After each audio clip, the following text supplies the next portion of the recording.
Les stores d'applications mobiles, ils peuvent refuser ton app pour des tonnes de raisons, mais celle-là, si tu n'y penses pas dès le début, c'est super chiant de revenir en arrière. Je te dis c'est quoi? Avant ça, si tu veux savoir comment lancer un projet dans la tech, abonne-toi, je fais des vidéos tous les jours. Alors, je vais pas te parler là de critères, de l'apologie de je sais pas quoi, de non-respect des règles, de tout.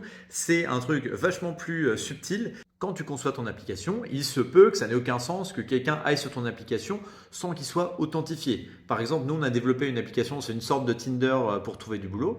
Eh ben, ça n'a aucun sens que le gars puisse aller dessus sans s'être authentifié parce qu'on n'a aucune information sur c'est quoi qu'il cherche, enfin quel type, c'est quoi son profil, quel type d'offre il recherche, voilà. D'ailleurs, notre client était tout à fait d'accord avec ce principe, sauf que les stores Android et Apple, eux, n'étaient pas du tout de cet avis.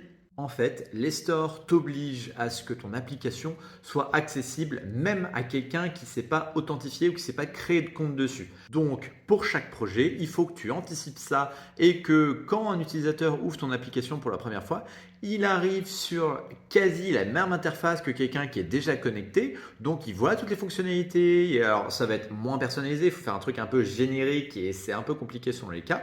Et dès qu'il veut faire une action, la moindre action qui nécessite qu'il ait un compte, hop, une bonne grosse pop-up. Ah, tu dois t'identifier pour créer ça, tu dois te créer un compte. Mon avis perso, c'est que c'est pas ouf pour l'expérience client et que moi je trouve ça mieux d'être clair dès le début que si t'as pas de compte, ça sert à rien d'utiliser l'application.